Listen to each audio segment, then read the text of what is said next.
Good morning and welcome once again to my pasture. Today we are going to talk about goats some more and watering goats particularly.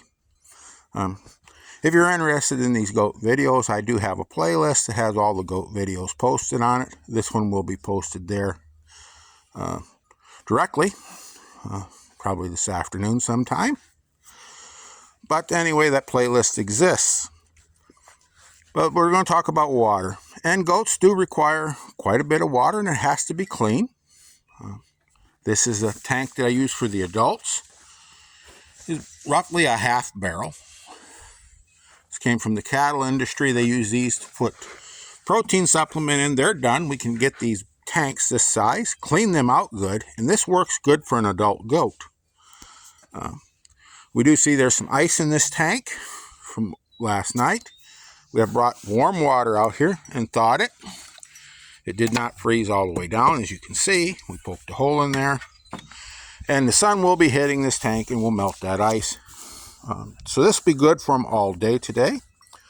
If it's colder, we will have to bring water out repeatedly throughout the day. But goats do learn quickly to drink when water is available, and they can drink a lot of water at one sitting. But this tank works pretty good. We want to make sure we keep these tanks free of algae as much as possible. There's going to be algae, there's going to be mosquito larvae. We're never going to keep it 100%. It's just going to happen. And we can put some small fish in these tanks, like goldfish, to clean some of that up. We want to make sure there's no fecal material or urine in these tanks. Goats are very, very fussy on that. They're not like a cow. I've seen cows go out and drink water out of a rut, leaching out of a manure pile, when they have a water with perfectly good, fresh, clean water. Goat won't do that.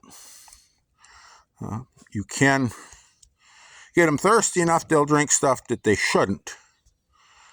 Used to be said that don't give your goats water you wouldn't drink yourself.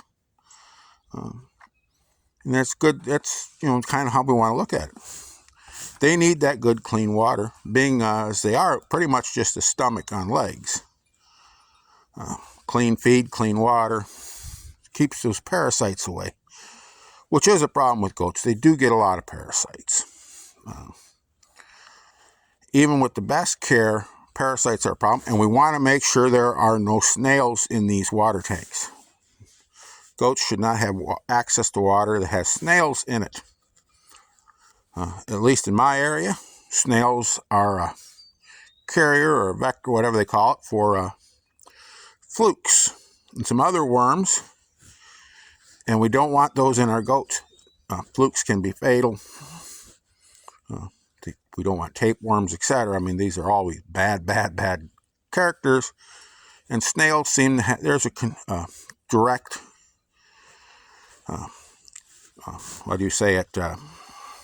anyway, if you got snails, they will often be carrying, and the water will often be contaminated with parasites. So keep the snails away. Don't let them drink out of a pond or something that has snails in it. Give them good, clean water. But anyways, this tank is a good size for adults. They don't, they're less likely to defecate in the tall tank.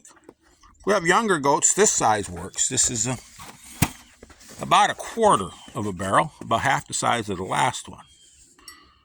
Again, they can reach in and drink. We keep these tanks clean. This one here I haven't used yet. It's one I just took out of the sheep pen. I have to clean it yet before I use it. But we have this tank here. And these tanks really don't cost us anything because they are waste from livestock feed. So we get these tanks for free. And they work pretty good. And we do want to be careful if we run about heaters. A lot of people like to put heaters in these tanks. And goats like to chew. If there's an electric heater in here, a floating heater, and if they can get to this cord, they will chew that cord, and that sometimes doesn't end too well. They get a shock from that, and then they won't want to drink, or it can be fatal. So I'm not a fan of electric heaters, but we want to keep these tanks as much as possible open and full of water. And goats are really good at conserving water because they don't need near as much as a cow in the way their digestive system works. They do remove a lot of the water more from the forage that they eat. So goats, in that respect, actually save some water over a cow. But they are, like I said, I just can't emphasize it enough, they are extremely fussy and they need that good clean water. Now, if you have a goat, eventually you're going to have kidding. She's going to have her young ones. We don't want either one of these tanks there. Those young kids get very, very active, very, very quick, and they can jump into these tanks and drown. So for kidding, we will use something of this size. Smaller pail here. This came from a local let's see, this came from, I believe, a fast food or a service station that had donut glaze in it. That's what it had in it. It's a food grade pail that had glaze in it. Sometimes we'll get those that have pickles in or something else. But a pail of this size, and when she gets done kidding, be prepared to fill this pail a couple of times. She'll be thirsty. She'll drink quite a bit of this.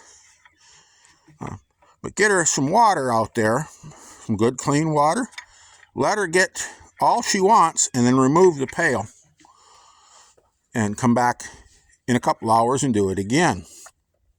Because even the pail this size is a danger to one of those newborn kids. But she does need water. So we have to make sure we want to try to make sure we remove or are there when she's drinking and remove any hazard to those kids. So we don't want any drowned kids. Anyway, just a little bit on watering. As I said, if you are interested in this topic of goats, there is a playlist. It's called Old Goats Goats over on my channel. They will have all the goat-related videos there. And there's some other playlists you might enjoy. Maybe you won't. But they're there for you to peruse if you want. And with that, have a wonderful day. Go out there, get those hands dirty and have some fun. Try something new. If you're considering a dairy animal, give them goats a serious look. And above all, keep growing.